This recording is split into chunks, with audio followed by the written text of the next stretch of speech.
મોદી સરકારના 9 વર્ષના સેવા સુશાસન અને ગરીબ કલ્યાણના કાર્યોને લઈને સુરત ભાજપ દ્વારા એક પ્રેસ કોન્ફરન્સનું આયોજન કરવામાં આવ્યું હતું, જેમાં પૂર્વ કેન્દ્રીય આરોગ્ય મંત્રી અને દિલ્હીના સાંસદ ડોક્ટર હર્ષવર્ધન અને બિહારના ધારાસભ્ય સંજય સરાવગી ઉપસ્થિત રહ્યા હતા। હર્ષવર્ધને જણાવ્યું હતું કે દેશમાં હાલમાં જે મોંઘવારી છે તે અગાઉની સરકાર કરતાં ઓછી છે, જોકે સમયની સાથે ચીજવસ્તુઓના ભાવ વધ્યા છે।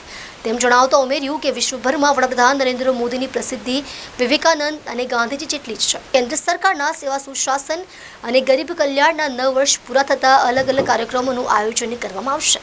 તેમાં પણ ખાસ વિશેષ જનસંપર્ક અભિયાન અને તેમની સાથે વિવિધ કાર્યક્રમોની સાથે એક વિશાળ જાહેર સભાનું પણ આયોજન કરવામાં આવશે। પ્રેસ કોન્ફરન્સને સંબોધતા પૂર્વ કેન્દ્રીય આરોગ્ય મંત્રી અને દિલ્હીના સાંસદ ડોક્ટર હર્ષવર્ધન દ્વારા કહેવામાં આવ્યું હતું કે ભારતીય જનતા પાર્ટીની સરકારે છેલ્લા 9 વર્ષમાં ગરીબ કલ્યાણ માટે વિવિધ યોજનાઓ અમલમાં આવી છે, તે બાબતે તેમને વાતચીત કરી હતી। આ ઉપરાંત અગાઉની સરકાર અને વર્તમાન ભાજપ સરકારના કાર્યો બાબતે તેમણે મીડિયાને સંબોધન કર્યું હતું।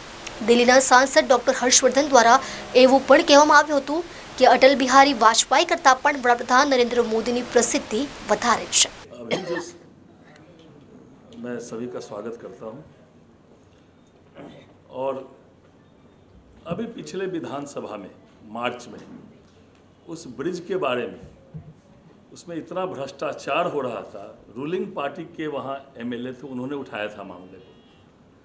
और जो पथ निर्माण मंत्री हैं, जो तेजस्वी यादव जी जो उप मुख्यमंत्री हैं, वही उस विभाग के मंत्री हैं, उन्होंने सरकार का बचाव किया और सकारात्मक जवाब दिया कि नहीं सब ठीक है, और 2 महीने के बाद ब्रिज गिर गया। यह जो सरकार है वह जो भ्रष्टाचार की गंगोत्री है, नीतीश कुमार उनके साथ मिलकर जो है अभी सरकार चला रहे हैं, और उन्हीं के पास 5-5 जो कार्यकारी विभाग हैं, जो पथ निर्माण विभाग, ग्रामीण कार्य विभाग, जो स्वास्थ्य विभाग, नगर विकास विभाग, ये 5 विभाग केवल एक तेजस्वी यादव के पास जो है, जो माननीय उप मुख्यमंत्री बिहार के हैं, उनके पास यह विभाग है। उनको रिव्यू करने की फुर्सत नहीं है, क्योंकि सीबीआई, ईडी जितना भ्रष्टाचार इन लोगों ने किया है, इनके परिवार ने किया है, तो सीबीआई और ईडी के चक्कर में ही घूमते रहते हैं।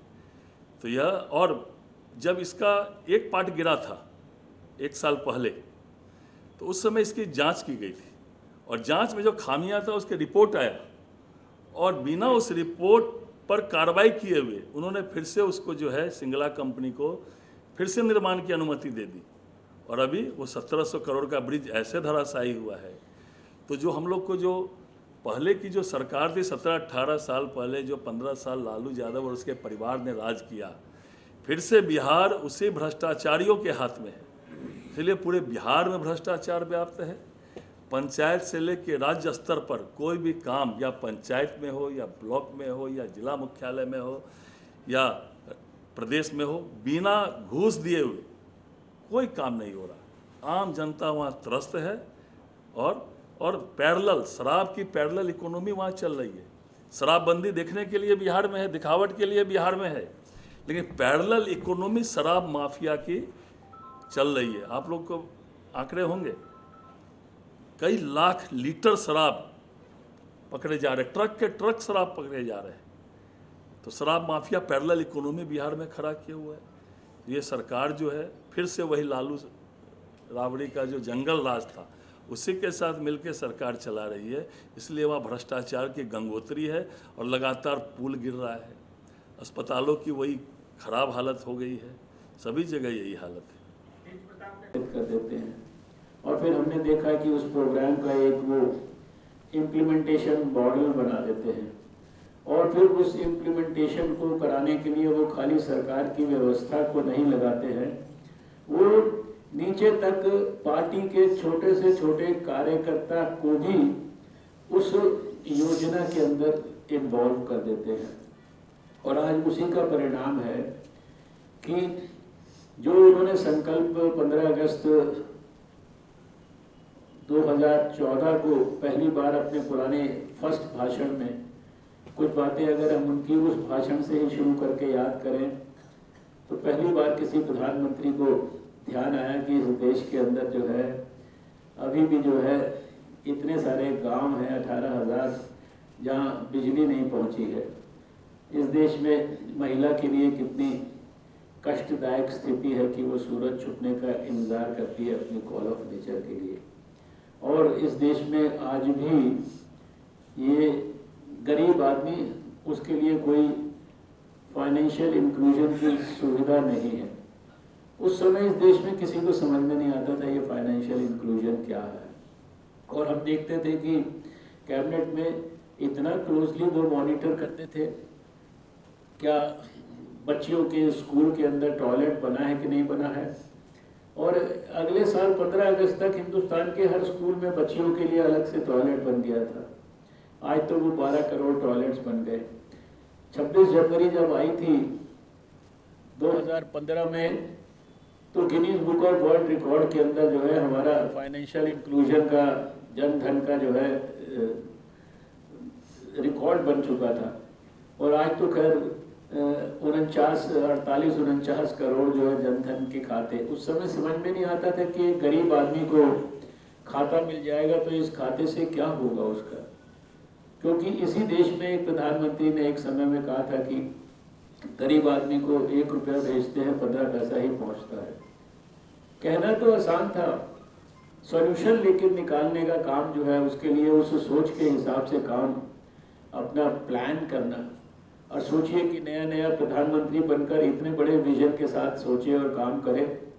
आज इस देश में देखिए, इसके ऊपर कोई कमेंट करना उचित इसलिए नहीं होगा क्योंकि इसके संदर्भ में आपने देखा कि पिछले दिनों गृह मंत्री जी ने भी कहा है कि इसका डिटेल्ड इन्वेस्टिगेशन इत्यादि हो रहा है।